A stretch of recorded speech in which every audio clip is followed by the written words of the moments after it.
Scott Joplin's The Entertainer, music published in 1902 that did indeed entertain people in the ragtime era. Tonight we'll be entertaining you with the sequel to a story that got started even further back. We'll be telling you how two futuristic events happened that year, 1898 it was, only to come together again in 2021, a very busy and different year for the people of Kaslo, BC. Those two events were the launching of the SS Moye, which now sits dry-docked as a museum showpiece in Kaslo, BC, and the publication of H.G. Wells' book, The War of the Worlds. While the Moye's launch celebrated a future of gaiety and adventure, Wells' book told of a dark future for the world, leaving it with an adventure they would rather forget. These are the foreboding comments that opened his story. No one would have believed in the last years of the 19th century that this world was being watched keenly and closely by intelligences greater than man's, and yet as mortal as his own. They regarded this earth with envious eyes, and slowly and surely drew their plans against us. His story was based in and around London, England, and was not a happy one. By the end of the book, the population of London was substantially reduced by ravaging, murderous aliens. He did, however, find a way to return Earth to a more peaceful world by allowing the monsters to be infected with a deadly Earth-borne virus that humans had long become immune to, and they all died. Did they? His book tells us that some of the aliens, when they died, fell into the Thames River. Eventually, their defunct bodies flowed into the great seas. Yes, into the great seas. But then what? Before settling into your favorite comfortable chair, think about this. The various hot springs in the Kootenays all come from the same deep earth which the bottom of the Atlantic Ocean seeps into. And the Thames River waters, into which the monsters' bodies dropped and disappeared, find their way into that ocean in 1898 and today. Let us take you now to the Halfway River Hot Springs BC Recreation Site, just a little northeast of Nakusp. The rushing waters of Halfway River almost drown out the peace and tranquility of the trickling waters in the main pool, where 4 people are bathing. A middle-aged married couple from Meadow Creek, between them a young woman on her way from Revelstoke to join her fiancé in Kaslo, and an old man already living in Kaslo.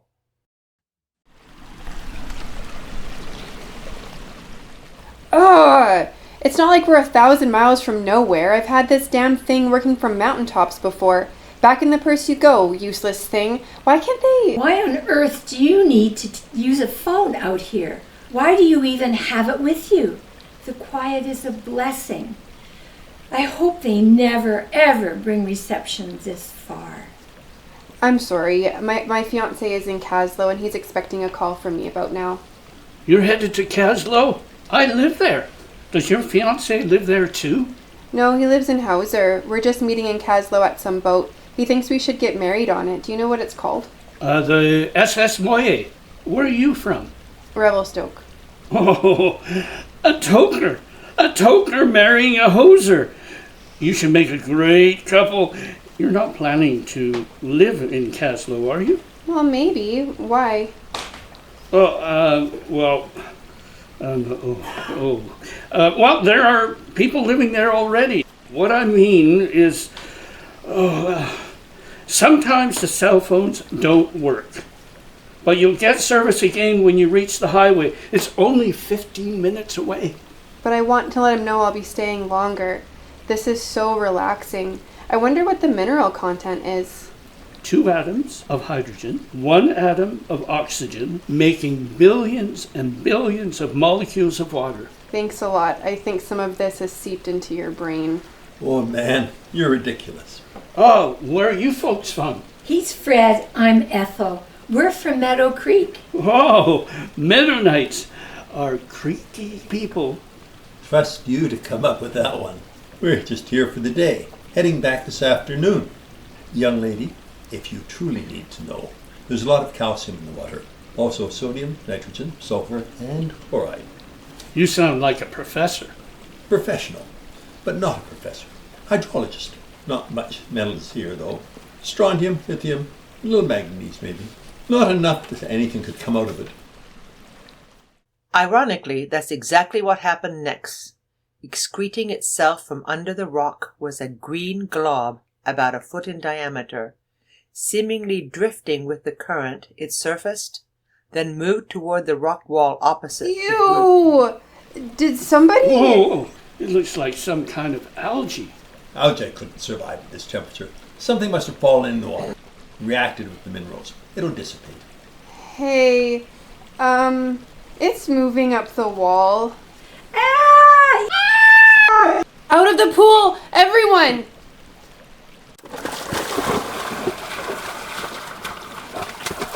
The group scrambled out of the pool while the glob continued its journey, slithering up and over the rocks that shaped the pool's perimeter, then slithering slowly and surely toward the watch and bracelet the Mennonites had removed for their swim. Frightened into a daze, they all stared in awe as the creature slipped over the jewelry, ingesting all but the watch's crystal. Whoa! Did you see that? Jehoshaphat, it's grown 3 tiny legs. Moving a little faster now, it hobbled across the stone path to the Mennonite's backpack they had leaned against a tree. The Mennonite man was already upset about losing the family jewels, and became aggressively defensive when he thought he might lose the books in his backpack. Hey! Get away from there! He expected it to hear him and foolishly speculated it might, like a skittish pet, obey him. It did neither. Maybe you should try another language. The creature kept moving, showing no understanding, no perception of anything except the object it faced. What now? It's absorbing the frame of your backpack. The aluminum water bottle nested in the sleeve on the side of the backpack also disappeared. Then came the clattering of aluminum pots and stainless flatware, announcing they were being fiercely disturbed. And then came quiet. The creature left nothing but some clothes, a travel diary, a Bible, and the shredded canvas remnants of their backpack. All metal objects disappeared. Those legs! They're larger now, and it's moving so much quicker. How odd! It's putting one leg ahead and using the other 2 like crutches. And now it's spinning on all 3 legs. It looks like the Tasmanian devil. The creature progressed ever forwards or sideways as it pleased. Hobbling, spinning, darting, dodging, it devoured all metallic matter in its path. The scene was incomprehensible to all 4 of our friends. Before they could force themselves to stop watching, its legs were almost as long as theirs, but made entirely of metal. The organism, if that's what it was, now about twice the size as when it left the pool, rested on a small metal platform at the apex of the tripod legs. Stretching upward on that platform, it formed a shape something like an egg. I don't see any ears or a mouth. 2 slits near the tapered top of the gooey mass were undoubtedly its eyes, the proof being its continued ability to find anything metal anywhere nearby. Something that looked like an orifice in the middle of the glob was not precisely centered under its eyes. Perhaps it was a crooked nose that helped it find its metallic prey. That was it. That was all there was to this creature. A face with eyes, and maybe a nose. Yet it was capable of such incredibly precise movement and miraculous transformation. Fred, get your ass out of here. Coming, dear, coming. The middle-aged couple were gone into the woods as fast as their fleshy legs could carry them. Back by the pool, the old man stood stiff and still, frozen in disbelief, watching the events unfold, while the brave young woman took matters in stride and jumped into action. Grab your clothes, come with me, up to the parking lot. Sage was her name, and it fit. Wiser than most young women her age, she was only 22. The old man stood solid. She knew she had to do something more forceful to shake him out of his trance. She grabbed a tender ear and pulled hard. Yo! Grab your clothes and come with me. The old man's senses returned to him. There, next to the Mennonite's shredded backpack, were his shoes, his favorite tie-dyed beach shirt with his motto, "I don't remember," stenciled on the back, and atop the heap, his swimming trunks. Beside them, his nylon taffeta fanny pack. Scanning this assortment, then looking down, an unwelcome memory came back to him. He did indeed need to grab his clothes as Sage had recommended, because he was stark naked. He had stripped before entering the pool. With his backside still all that had so far been offered to her, he started to turn to Sage with an embarrassed apology. Get on it! The old man corrected his posture just in time, grabbed his clothes and his pack, and, holding them strategically placed in front of him, stumbled along the path towards Sage, who was already meters ahead of him.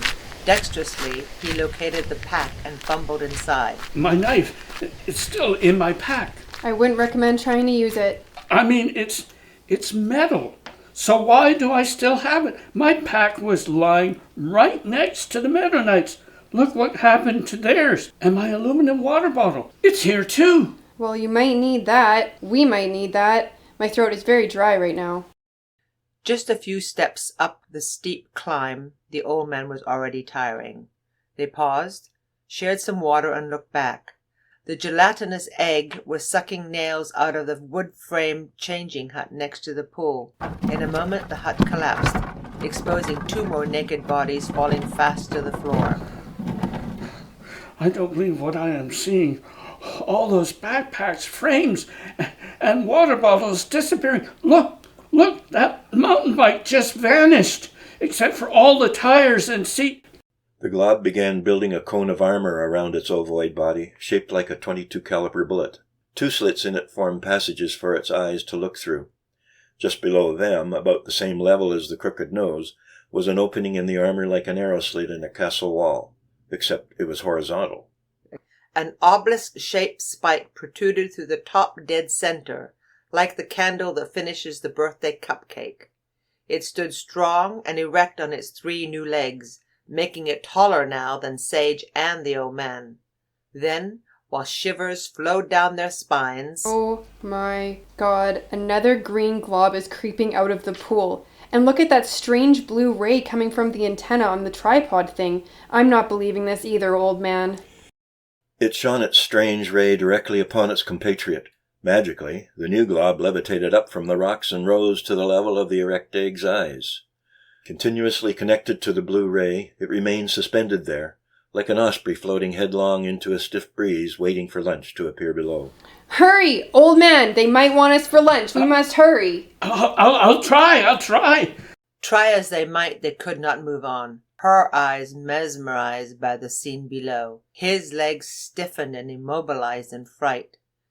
They watched as 6 more green globs slid out of the waters, climbed over the rock edges, and each, on command of another strange blue ray, raised themselves to the other's level and positioned themselves in formation ahead of their armored epicenter. Whoa, snowbirds. What? They look like the Canadian snowbirds in flight, the blue smoke exiting behind them. Oh, Sage, this is not going to be easy. Do you have your medicine with you? The echelon of globs began moving toward the old man and his reluctant escort. They wondered if they were doomed. That gruesome thought brought them back to reality, and they began again the long, steep climb up the never-ending staircases to the parking lot. Then, as if in a parade instead of a snowbird flyover, the lead machine slowed and began marching, step by single step, up the extraordinary flight of stairs. Slowly and surely. The girl and the man, panting heavily behind her, somehow managed to stay ahead of them.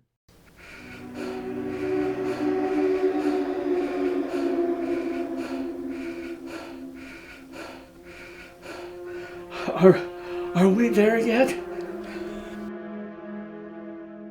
Ladies and gentlemen, and friends, thank you for listening to our story.